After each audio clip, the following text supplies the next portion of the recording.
envoie le message. Les éléments terroristes effrayés prennent la position.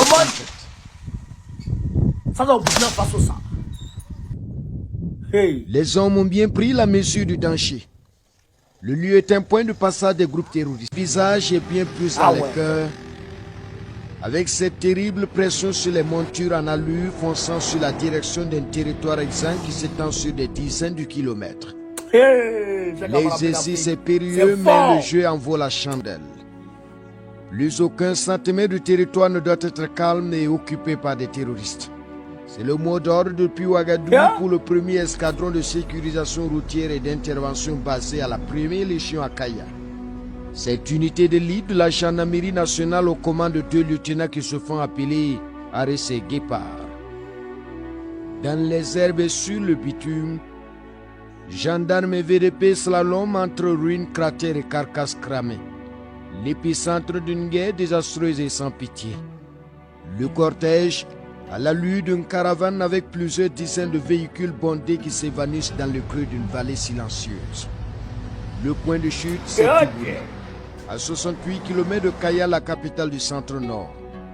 Parmi ces hommes de l'escorte, certains ne verront pas la fin de l'opération.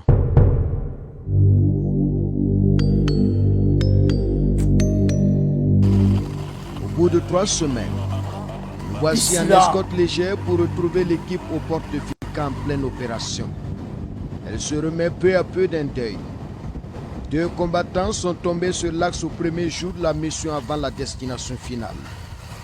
2 éléments, dit-on, compétents arrachés au groupe, qui a enregistré également 2 blessés par mine, évacués et pris en charge à Ouagadougou.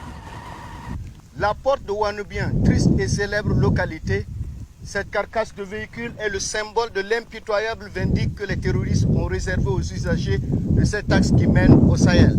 Certes, la rage de le reconquérir renaît, mais ce tronçon a longtemps été une hantise pour les soldats et ceux qui l'empruntent. Pika, remorqués par dizaines écrabouillés par des mines ou incendiés par les terroristes, jonchent les abords de la chaussée. C'est la partie du Burkina qui a le plus enregistré de dégâts matériels et humains après le Sahel. 24% des déplacés internes au plan national viennent du centre-nord. Les chiffres sont du CONASUR. Les morts, eux, ne se comptent plus, du moins depuis un certain temps. Illustration autour de ce cratère béant. Cette bombe a tué 2 terroristes qui préparaient une embuscade à la mine à effet dirigée contre l'unité. L'explosion a projeté les corps de part et d'autre du bitume. L'odeur fétide enveloppe l'atmosphère suffocante, avec le danger perceptible dans ces épaves et ces marchandises calcinées. La véritable menace sur les axes routiers, pour ce qui concerne la population civile, c'est la menace idée qui pèse plus. Donc ces camions étant calcinés et immobiles sur les axes routiers constituent des endroits de piège pour l'ennemi et au passage de la population, ils actionnent tout simplement les mines qui sont déjà posées, et ce qui crée une certaine terreur au sein de la population qui évite d'emprunter l'axe. Comme cet escadron, la gendarmerie nationale en dispose 6. 3 sont pour l'instant opérationnels. La mission: conquérir et assurer la viabilité des axes routiers stratégiques à travers des patrouilles en permanence. Celui-ci a pour rayon d'action Kaya-Dori, 177 km. La dédale obscurée a besoin d'un coup de balai. Mais prudence.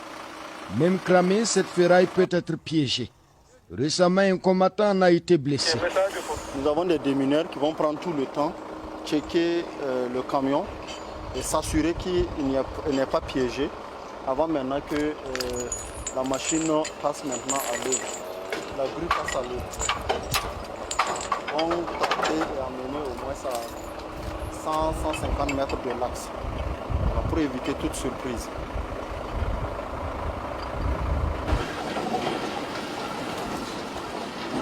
Un premier camion est éloigné, comme du coton. En peu de temps, le résultat est éloquent. Mais quand même ici, les choses vont traîner. La grue ne fait pas le poids devant cette remorque chargée de chaux. C'est la galère. On puisse diminuer la charge avant de pouvoir tracter. Ça, on ne peut pas. Mais il faut agir et mettre ces débris hors de la voie. C'est cette option-là. Il faut qu'on vide un peu le véhicule là avant de pouvoir tracter. Enlevez celle-là et puis revenez avec maintenant grille. Il faut placer votre truc là ici. Si ça prend là, dès que vous soulevez là, vous n'allez pas pouvoir renverser, mais le changement là va se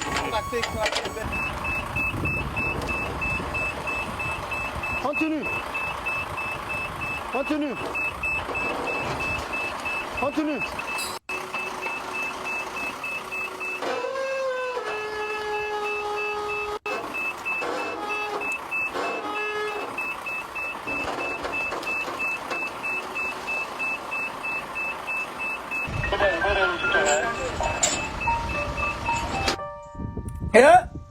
Il y a un souffle là-bas. Un peu plus loin, des éléments supervisent ici l'enlèvement de maïs. Ce véhicule en panne a été incendié en partie, sauf les vivres. Les magasins à ciel ouvert pour les terroristes qui viennent s'approvisionner à volonté. Avec cette opération, c'est la fin du service libre et de la prise en charge gratuite. C'est aussi cela la mission des forces combattantes sur l'axe. Permettre aux victimes de récupérer le peu qui reste de leur bien. À côté, une deuxième grue entre en jeu. Un squelette de car de transport est évacué au plus vite. L'engin est attendu à hauteur de Naré pour une mission de sauvetage. Cette localité, vous le savez, a été plusieurs fois victime d'attaques terroristes jusqu'à ce que les populations soient dégarpies. Et il y a un pont à quelques kilomètres d'ici qui a été plusieurs fois vandalisé puis reconstruit par les forces de défense et de sécurité.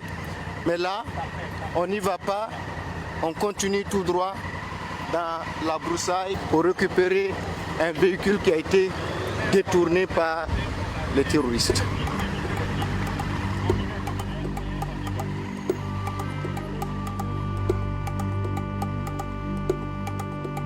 Au bout de quelques minutes, les envoyés de propriétaire découvrent la machine avec l'équipe. Ils sont aux anges, mais pas que cela. Je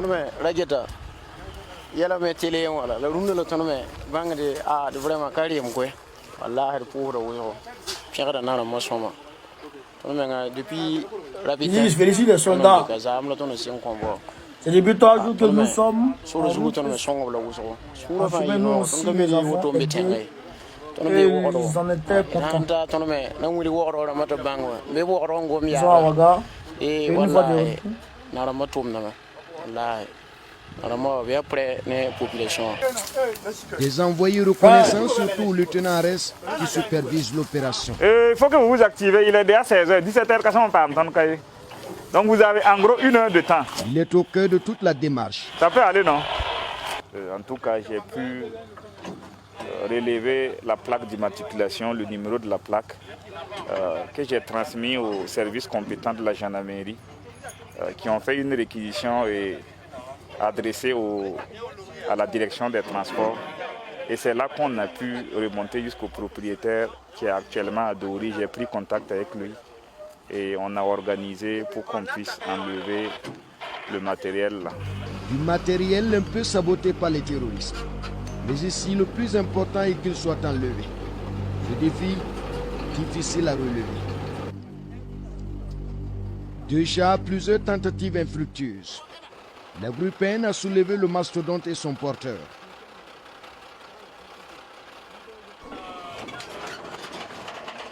Pendant ce temps, sur le pont de Wanebien, l'équipe vient de se délivrer. La remorque, du moins ce qu'il en reste, est traînée vers le bas de la chaussée. Le contenu ne sert plus à rien. Une perte énorme pour le propriétaire. Tous ceux qui ont eu le malheur de croiser le chemin des terroristes subissent le même sort. Certains sautent sur des mines, d'autres sont abattus. Les hommes de la brousse dégainent facilement. Il faut qu'on libère les axes routiers pour que la population puisse se ravitailler. Si nous devrons à chaque fois ravitailler les différentes villes par convoi, ça sera très difficile pour nous. Donc il faut qu'on permette à la population elle-même de se ravitailler dans les différentes villes. c'est que la pression est là. L'ennemi compte vraiment isoler les grandes villes pour les asphyxier. Je vous dis que aucun sacrifice n'est de trop s'il s'agit de préserver des vies. Aucun sacrifice n'est de trop. Même s'il faut construire des murs pour permettre aux usagers de franchir, de vaquer librement à leurs occupations en circulant, en empruntant l'axe, nous allons le faire. En entendant des forteresses, il faut sauver le compacteur détourné. La situation s'enlise dans les bois et les hommes piaffent d'impatience. Il faut surtout éviter que le manteau noir de la nuit n'enveloppe l'équipe sur les lieux synonymes de tous les dangers. La menace est là. Rien ne résiste au fer. Pas même les encouragements de l'officier gendarme. Il y a lieu que vous arriviez à enlever ça aujourd'hui. C'est bon? Voilà. C'est la déception. Le groupe est obligé de reculer pour revenir à la charge 3 jours plus tard, tracter l'engin et le remettre à son propriétaire.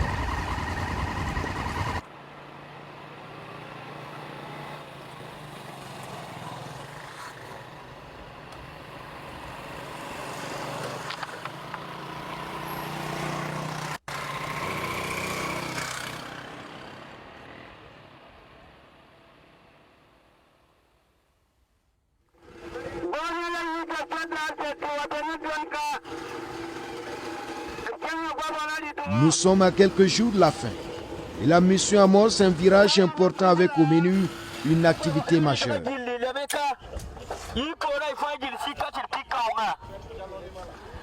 Ce matin, à la périphérie de Piscila, 30 km de Kaya, l'escadron sonne le grand rassemblement.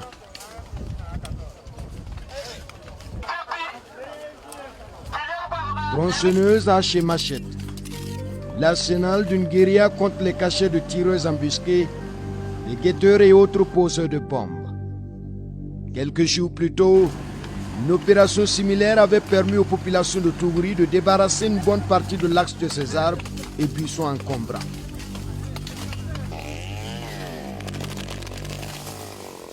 Le théâtre des combats. L'ambiance est colorée des racines aux branches. Tous sont répondus présents à l'invitation de l'unité.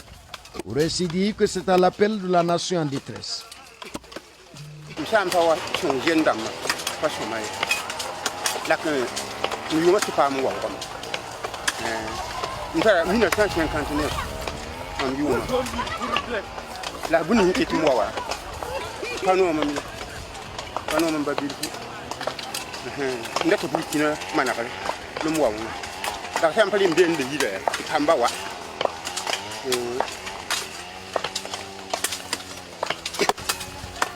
À 64 ans, les os et les muscles ne répondent plus à la perfection pour ce vieil homme,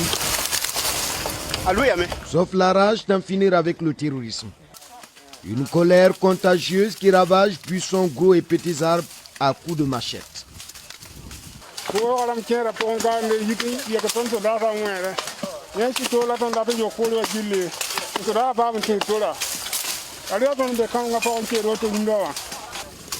Comme lui, la plupart des personnes ici sont des déplacés internes, galvanisés par le travail des gendarmes. Ces guerriers qui ont permis à ce vieil homme de fouler pour la première fois depuis 3 ans sa terre natale de Wanobia. Sa cour en ruine et sans éclat n'attire aucun regard, sauf lui seul, pressé de nous conduire vers le trésor, le sanctuaire abandonné. C'est d'abord une escale à l'entrée.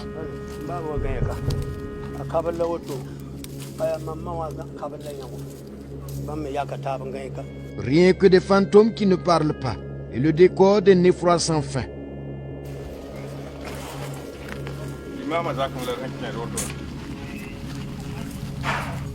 Un parcours du combattant sur un chemin bouché.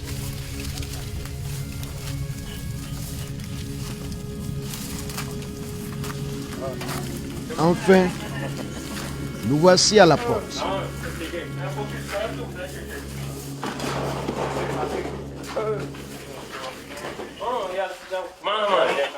L'émotion est vive.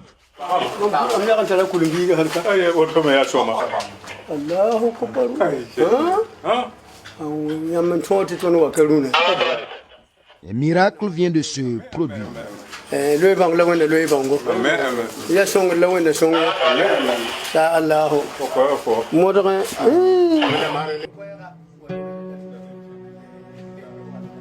L'enfer terroriste à la porte du désert. Wanobi a demeuré jusqu'ici le tombeau de tous les espoirs. Égorgé ou abattu de sang-froid, pour nombre de ces populations, l'ultime choix était la fuite ou la mort. L'enjeu pour les soldats est de redonner vie au tronçon et de paralyser ce cordon stratégique de l'économie du centre-nord du Sahel. Mais à quand le bout du tunnel? Les terroristes les guettent en permanence et le font savoir depuis la radio. Ils revendiquent ce territoire comme leur fief imprenable. Reste à savoir s'ils ont encore les moyens de s'y parader et pour combien de temps.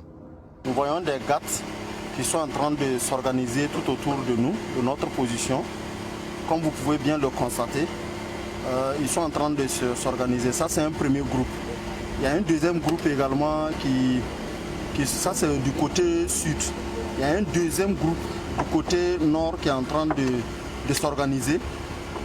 Mais notre drone a pu les apercevoir en train de s'organiser autour de notre dispositif. Certainement, c'est pour attaquer la position et empêcher la poursuite des travaux.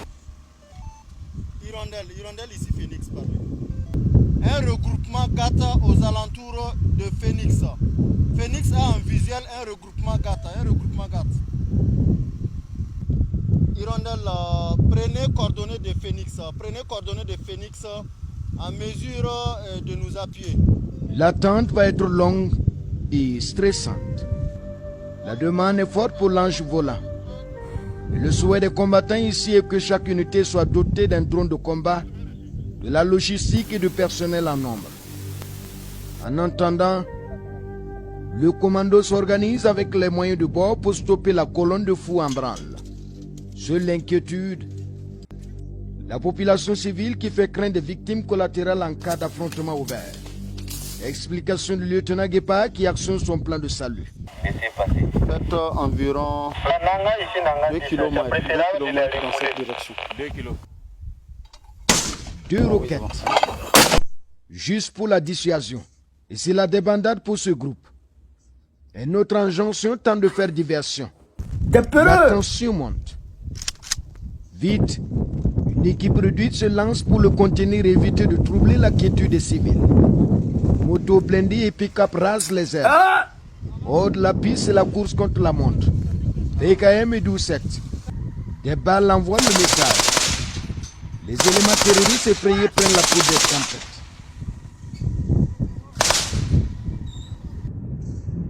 Les hommes ont bien pris la mesure du danger. Le lieu est un point de passage des groupes terroristes.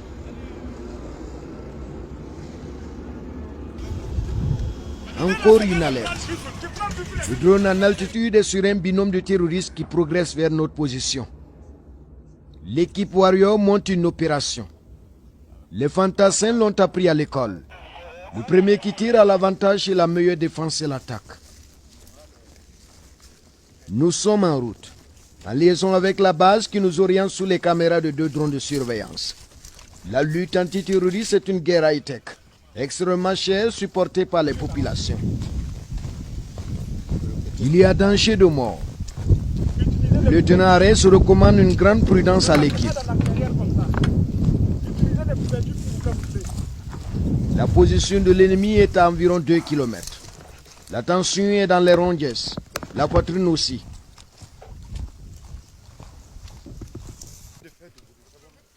L'équipe d'appui prend position là.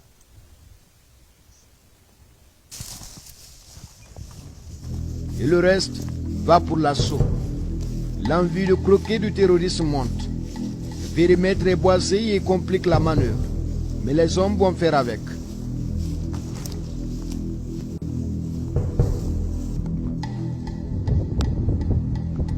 Les cibles sont à portée des canons qu'on agisse avant ce silence pesant.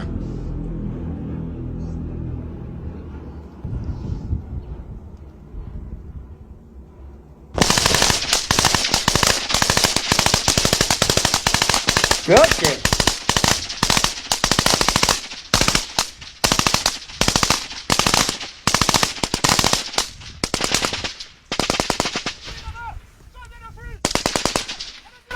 Panique dans les bois.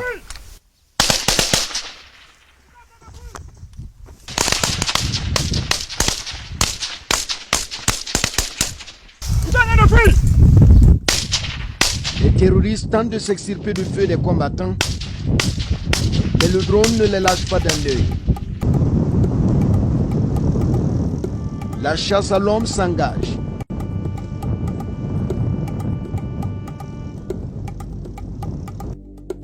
Celui-là en blanc est à bout de souffle.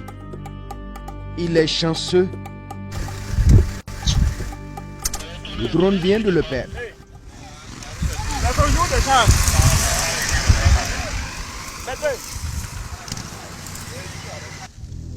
La main s'est déjà dit pour l'autre individu en cavale. Le verdict sans pitié.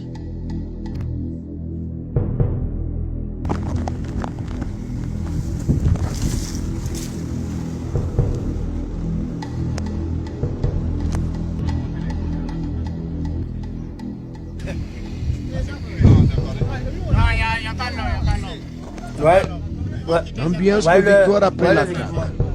Le théâtre des opérations. Un lieu de repos sans confort pour les terroristes. Le butin rassemblé à la valeur de symbole. Il y a aussi des trophées de guerre cachés. En fait, l'élément croyait tenir un simple poste radio antenne tendue pour s'informer.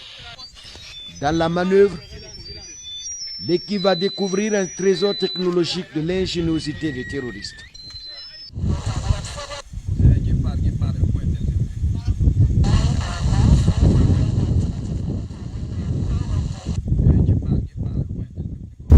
Ils ont un poste, je ne sais pas comment ils se sont débrouillés, mais à travers ce poste émetteur-récepteur, ce poste récepteur, ils arrivent à intercepter notre communication.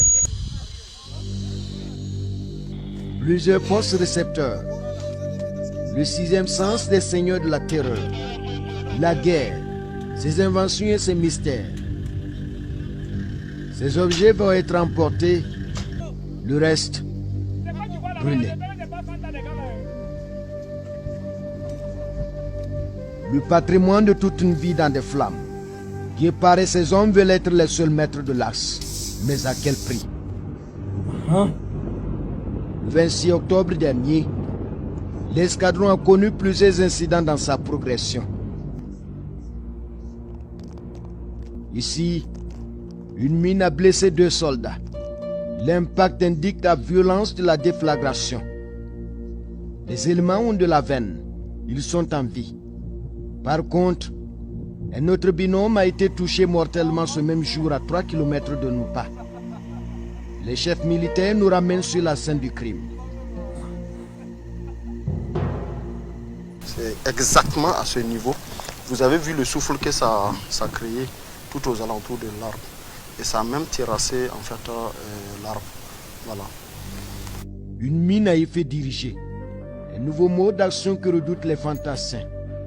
Sur ces images, ce qui reste de l'explosif. Une boule de pétanque et des débris métalliques qui n'ont laissé aucune chance de vie aux combattants. Le premier élément est tombé là. Nous avons tenté de le réanimer en vain. Il a perdu assez de sang. Le deuxième, lui, il était là. Lui, l'infirmier a tenté à plusieurs reprises de stopper l'hémorragie en vain. C'était un peu difficile parce qu'ils avaient vraiment déjà perdu assez de sang. Ils avaient perdu assez de sang. C'était au niveau des jambes, donc c'était un peu difficile de pouvoir arrêter l'hémorragie en si peu de temps. C'est vraiment très regrettable. Ils se sont battus corps et âme. Ils ont donné le sacrifice suprême pour la paix de notre pays. Et soyez-en sûrs,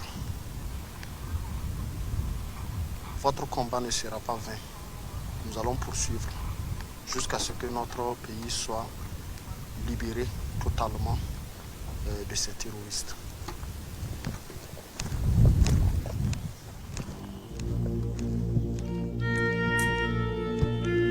Les traces du sang des guerriers, le prix de la reconquête de la porte du Sahel. Tempête pour tout Phoenix. Dans ces contrées comme ailleurs, les soldats refusent de rengainer malgré les coups durs. D'ailleurs, dit-on ici, les unités reprennent du poil de la bête. Les terroristes n'ont plus l'initiative des combats, sauf à se rabattre sur des mines qu'ils ensemencent le long de ce labyrinthe, où l'instant fantomatique qui relie des villages en ruine, sans vie. La politique de la terre brûlée et la loi des terroristes qui s'en prennent aux biens privés et publics. Leurs actions répétées sur ce pont à hauteur de Boenga ont laissé un décor de guerre et un paysage anxieux sur la route nationale numéro 3. Le cratère est toujours frais. Le lieu est chargé de tristes histoires. Ici sont tombés plusieurs éléments des forces de défense et de sécurité, notamment l'adjudant Pascal Douillet, ce célèbre commando de gendarmerie et 4 de ses hommes le 5 mai 2022. Un drame qui continue de hanter les usagers de cette infrastructure qui a besoin de bitume, tout comme ses nombreux nids de poules et bien d'autres infrastructures stratégiques de l'axe.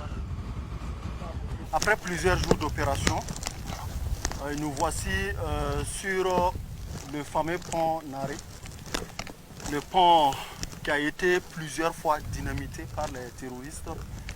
Je pense que si je ne me trompe pas, ça fait la 3e fois qu'ils l'ont dynamité.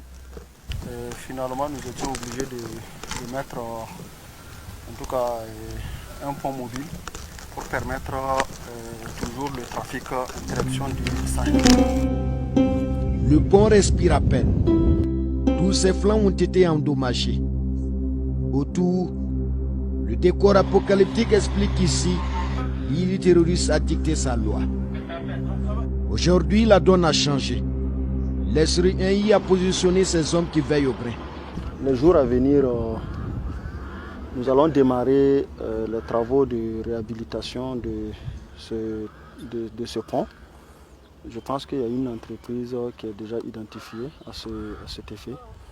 Donc nous sommes en train de nous atteler pour offrir en tout cas une sécurité maximale à cette entreprise pour que le travail soit très bien fait. De multiples actions qui permettent la reprise progressive du trafic sur la route. On est très content, vraiment. Il y avait la peur, hein? Ah, vraiment, c'est notre première fois. C'est notre première fois, vraiment. Il y a du travail qui est bien fait, vraiment. On est très content. Que Dieu vous bénisse. Le va-et-vient, c'est pas simple, voilà, nous croyons que ça va aller. En tout cas, que Dieu ramène la paix. Merci. La quiétude qui revient peu à peu, avec la régularité des escortes pour ravitailler les villes du Sahel, du Niger et du Mali. D'ici au Nambar pour Tougouri. Une opération pour approvisionner la ville.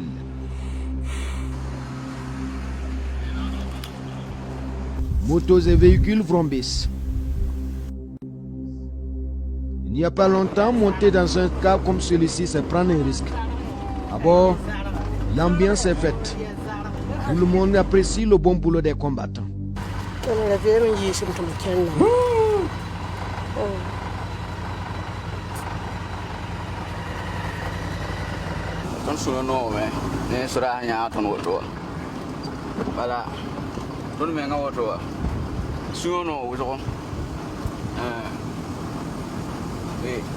Kata naman bumla ninga balong muli tupeton menga sunya no ko kai sunya no mse ah ko ko ro nyese yena ba pa ka tunu ya pa mati zamana gan la fi pura wen barka let pura no me barka to.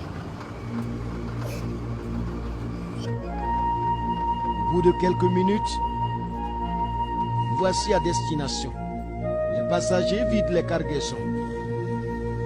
C'est un soulagement. wala ton kien laabe wala ton kien wenne la ton kien nanza kada soma na cause ko kum no la wona kinga brawo do ton yala ji ko so la libre de pam kenne. Ce natif de la commune et de ceux qui ont mobilisé la population pour les travaux d'élagage sur l'axe. Cette opération d'ailleurs s'achève à ce carrefour. Tête, bras et tricycles chargés de bois et ferraille. avancée salée pour les populations en attendant de regagner leur terre. C'est autre défi pour l'escadron en faction permanente.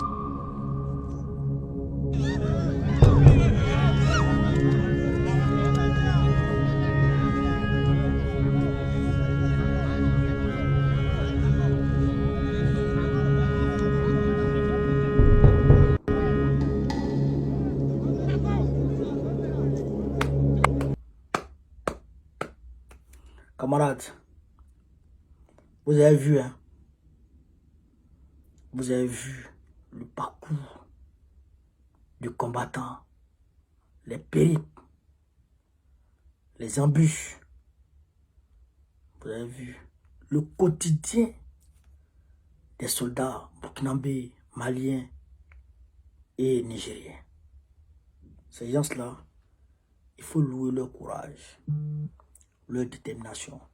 La partie qui m'a fait, qui m'a frappé à l'œil, qui a retenu mon attention, qui a failli faire échapper des lames de mes orbites, chez camarades Peu d'Afrique, c'est le fait que quand ils ont observé les terroristes à l'aide du drone, au lieu d'attendre que les terroristes arrivent vers eux, ou bien tendre une embuscade pour attendre les terroristes qui venaient vers eux, ils sont allés à leur rencontre pour ne pas que l'affrontement crée des dégâts collatéraux et qui crée des victimes au sein de la population qui les suit. Eux, ils vont côtoyer la mort pour que la population soit en quiétude. C'est fort. C'est fort. Et même très fort.